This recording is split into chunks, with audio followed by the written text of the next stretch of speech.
कहानी की शुरुआत एक बहुत ही भयानक सीन से होती है। एक गांव के लोग मिलकर एक अजीब सा रिचुअल कर रहे होते हैं और उन्होंने एक औरत को एक खास किस्म के टेबल पर लेटाया होता है। वो उसे मारने की तैयारी कर रहे थे क्योंकि गांव वालों को लगता था कि वो ब्लैक मैजिक करती है। मारने से पहले ये लोग उसे बहुत ज्यादा टॉर्चर करते हैं, उसे कोड़े मारते हैं और फिर उसके जख्मों पर नमक और लीमू छिड़क देते हैं। वो औरत चिल्लाती रह जाती है कि मुझे मत मारो, अभी तक तुम्हारे गांव में जो अमन है वो मेरी ही वजह से है। लेकिन कोई उसकी बात नहीं सुनता और यहाँ एक शेमन के कहने पर उस औरत का गला बुरी तरह से काट दिया जाता है, उसकी बॉडी से अलग कर दिया जाता है। जिसके बाद भी हम देखते हैं कि वो गर्दन जोर शोर से हिल रही थी, यानी वो मरी नहीं थी। सर को इस तरह से जिंदा देखकर ये सभी लोग डर कर वहां से भाग जाते हैं और सीन यहीं से कट होकर हमें काफी टाइम बाद का सीन दिखाया जाता है। हम अलिन नाम की एक लड़की को देखते हैं शहर में, जिसके मॉम डैड मर चुके हैं और उसके डैड के ऊपर बहुत सारा कर्जा भी था जिसे उसे उतारना है और इसी वजह से बहुत से लोग उसे तंग करते रहते हैं। लेकिन वो अब इनसे निपटना जान चुकी है। वो यहाँ पर एक बॉटल तोड़ती है और उन सबको अपने से दूर रहने को वार्न करके यहाँ से चली जाती है। लेकिन वो जानती थी कि ये मुसीबत इतनी जल्दी टलेगी नहीं। वो जब तक इनके पैसे नहीं देगी ये सारी मुसीबतें उसके पीछे चलती रहेंगी। इसलिए उसने भी सोच लिया था कि वो जल्द ही पैसों का इंतजाम करेगी।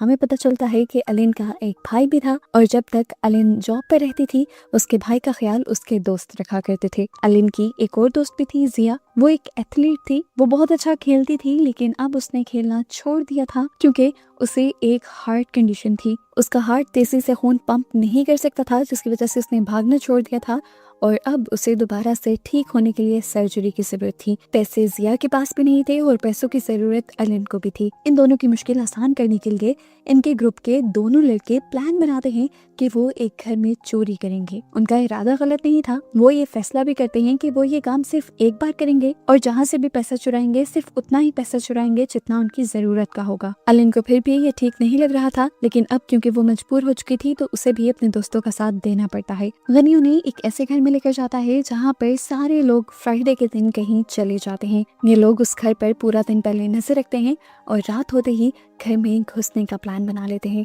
अपने प्लान के मुताबिक जिया कार के अंदर ही रुकती है ताकि जैसे ही ये लोग चोरी करके वापस आएं तो ये लोग यहाँ से भाग सकें और बाकी तीनों लोग घर के अंदर चले जाते हैं। घर के अंदर जाते ही ये तीनों अलग अलग जगहों पर तलाशी लेने लग जाते हैं और जहाँ जहाँ इन्हें कुछ भी मिलता है ये लोग वहाँ से थोड़ा थोड़ा चुराने लग जाते हैं।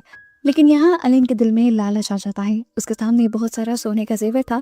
वो सोचती है कि क्यों ना मैं ये सारा चुरा लूं, इससे मेरी अब की प्रॉब्लम्स भी सॉल्व हो जाएंगी और फ्यूचर की भी, और उसके बाद मैं कभी चोरी नहीं करूंगी। इसलिए वो सारा का सारा जेवर अपने बैग में डाल देती है और दूसरी तरफ हमें गनी को दिखाया जाता है। उसे जहाँ पर पैसे रखे हुए नजर आए थे वहीं पर उसे अचानक किसी का कटा हुआ सर दिखाई देता है। वो बुरी तरह डर जाता है, वो चीख मारकर पीछे हट जाता है और जब दोबारा चेक करने के लिए आगे बढ़ता है तो वहाँ सिर्फ पैसे ही थे। अब गनी और एलन नीचे जाते हैं कि नीचे से भी कुछ मिल सकता है। जहाँ जाते हुए इन्हें बहुत ज्यादा स्मेल आने लगती है और ऊपर हमें फेता को दिखाया जाता है जो जब शीशे में अपना रिफ्लेक्शन देखता है तो अपना मोटा पेट देखकर वो बहुत ही ज्यादा डर जाता है। यहाँ पर उसके साथ काफी कुछ अजीब हो गया था। खैर वो अपने आप पर काबू पाता है और अपने दोस्तों को ढूंढने लग जाता है। उसके दोस्त इस टाइम डिस्नेक में थे और उनके होश उड़े हुए थे क्योंकि इस टाइम वो अपने सामने डेड बॉडीज को देख रहे थे। उनकी आंखें फटी की फटी रह जाती हैं और इस टाइम उनका ध्यान जाता है एक लड़की के ऊपर जिसे बांध कर रखा गया था। इस पूरे कमरे का नज़ारा बहुत ही ज़्यादा भयानक था।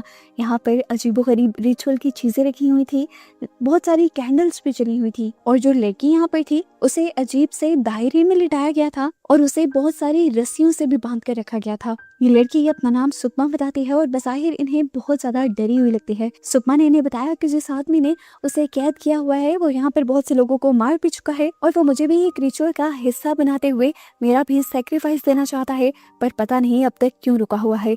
गनी को उसकी बातें सुनकर उसके ऊपर तरस आ जाता है और वो फैसला करता है कि वो इस लड़की को यहाँ से बचा कर ले जाएगा।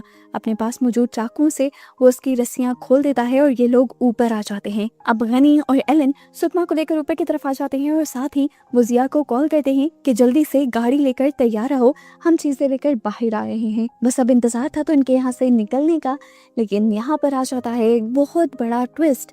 इनके निकलने से पहले इस हवेली से निकलने के सारे खिड़कियां दरवाजे यानी सभी एग्जिट्स लॉक हो जाते हैं। कुछ एग्जिट्स तो इस तरह से सील हुए थे कि उनके आगे पुरानी वाइन्स आ गई थी, यानी पौधों की बेलें आ गई थी। अब यहाँ पर पागल हुआ फेता जल्दी से किचन से एक सिलेंडर लेकर आता है और एक डोर के सामने ब्लास्ट कर देता है, लेकिन इस सब के बावजूद भी यहाँ कोई दरवाजा नहीं खुलता। अब फेता को लगने लगा था कि ये सब कुछ आम नहीं है, ये उनके साथ एक कर्ज के तौर पे हो रहा है, यानी एक श्राप, क्योंकि एलन ने उनकी सोच से और फैसले से ज्यादा चीजें चुराई थी, इसीलिए गॉड उन्हें सजा दे रहे थे। पर एलन कहती है ऐसा नहीं हो सकता, गॉड तो मेरी सोच जानते हैं, मैंने ज्यादा चीजें इसलिए चुराई कि अगली मर्तबा मुझे किसी के घर चोरी ना करनी पड़े और ये बुरा काम ना करना पड़े। खैर इनका दूसरा दोस्त इनकी लड़ाई रुकवाता है और ये लोग 2 टीम्स में बढ़ जाते हैं और फैसला करते हैं कि ये यहाँ से निकलने की कोशिश करेंगे। अब यहाँ पर रिसर्च करते हुए ये लोग एक वॉल देखते हैं जहाँ पर सबकी फैमिली फोटोज थी और यहीं पर एक बड़ा सा फैमिली ट्री भी बनाया गया था।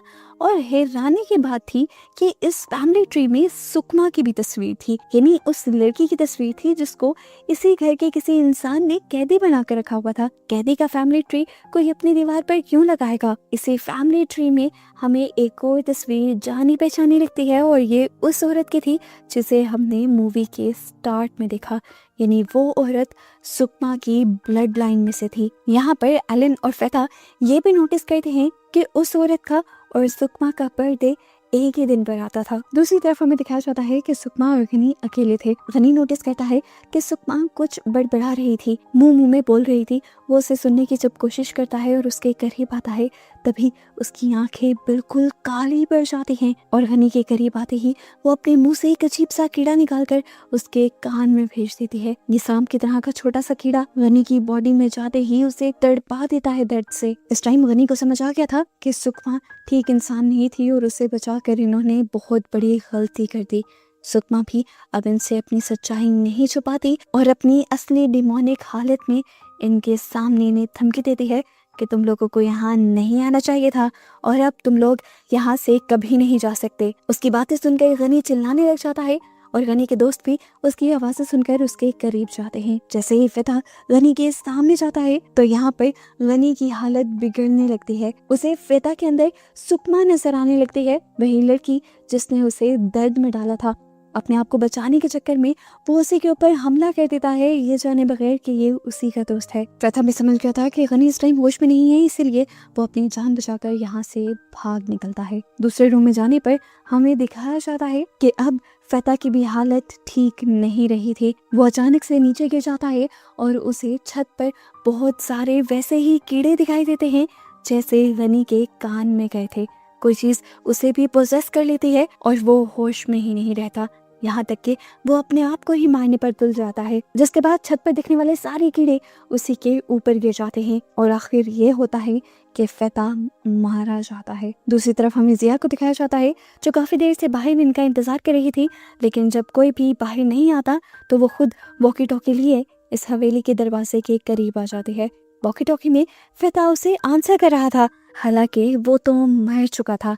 अगले ही सेकंड ये मिस्ट्री खुल जाती है कि आखिर फेता की आवाज़ में उसे आंसर कौन कर रहा था।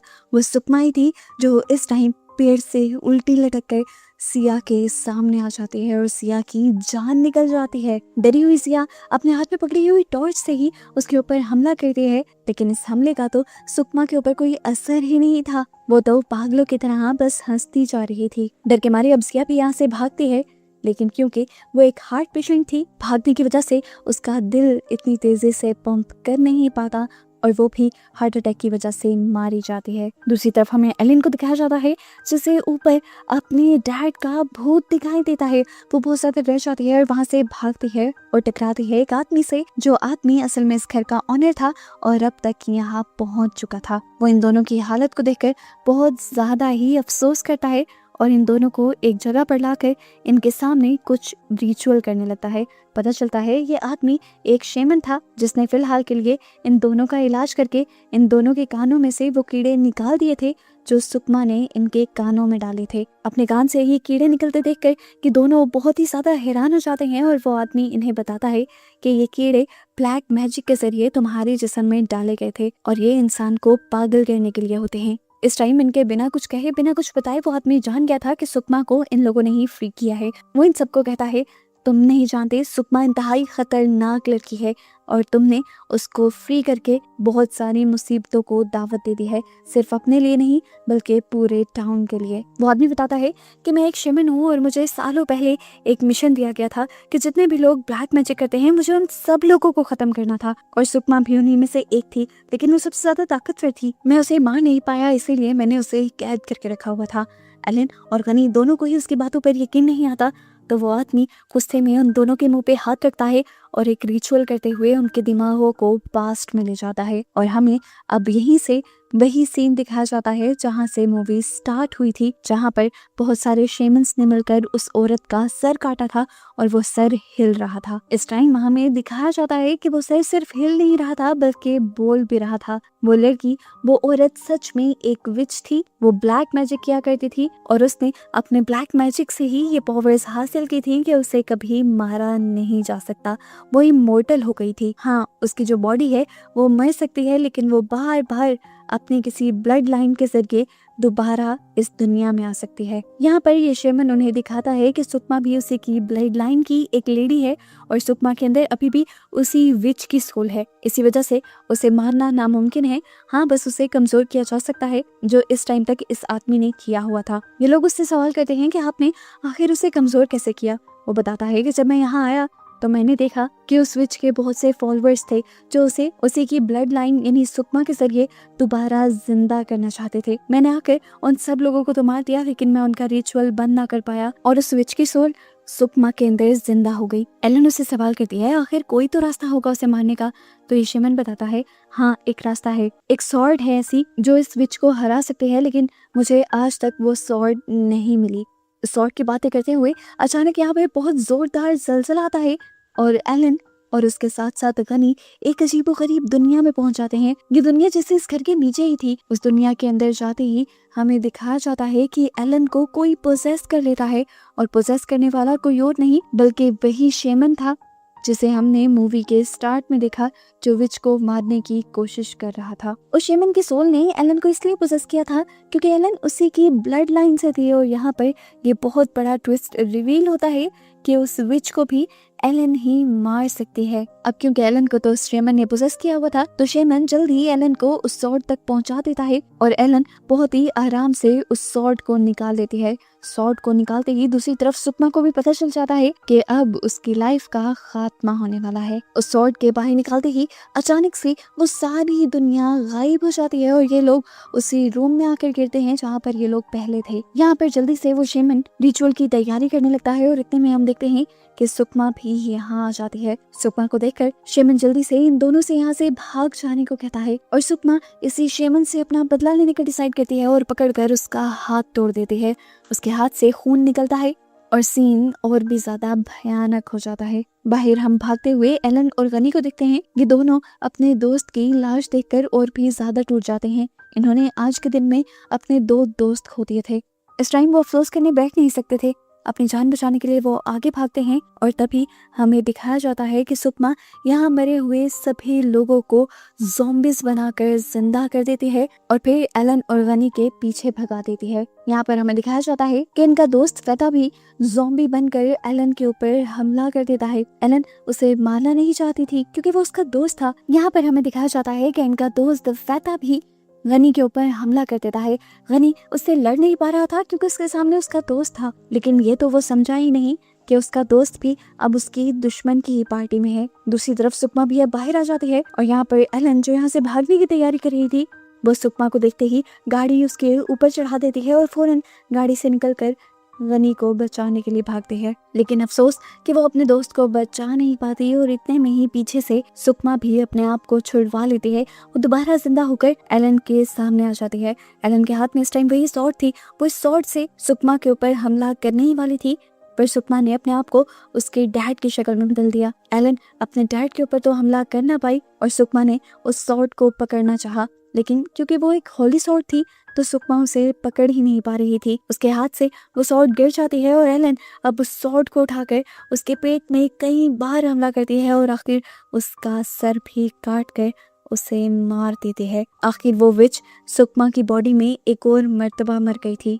अब तक के लिए फाइनली ये खतरा खत्म हो गया था, लेकिन हमेशा के लिए नहीं, क्योंकि सुकमा के अंदर जिस विच की सोल थी वो अपनी किसी भी ब्लड लाइन के जरिए दोबारा इस दुनिया में जिंदा होकर आ सकती थी। खैर, अब मूवी में टाइम गुजरता है और हमें दिखाया जाता है दोबारा से एलन और उसके भाई को। पता चलता है कि ये लोग वहाँ से चोरी कर वापस आ गए थे और उन चोरी की हुई पैसों से एलन अपने डैड का सारा कर्ज उतार देती है। पैसे लेते हुए ये इंसान दोबारा उसे तंग करता है जैसे वो हमेशा से किया करता था, और अपने आप को बचाने के लिए एलन दोबारा वही तलवार इस्तेमाल करती है जो उसने सुकमा को खत्म करने के लिए इस्तेमाल की थी। इस तरह इस्तेमाल करने की वजह से उस स्वॉर्ड का वजन बहुत ज्यादा बढ़ जाता है और यहाँ पर वो शेमन आकर एलन को बताता है कि तुम्हें ये स्वॉर्ड किसी इंसान को इस्तेमाल करने के लिए नहीं दी गई, तुम इससे बस इवल को ही खत्म कर सकते हो और तुम्हें यही करना चाहिए। एलन भी उसकी हाँ में हाँ मिलाते हैं और इस तरह इन्हें दिखाते हुए ये मूवी यहाँ खत्म हो जाती है।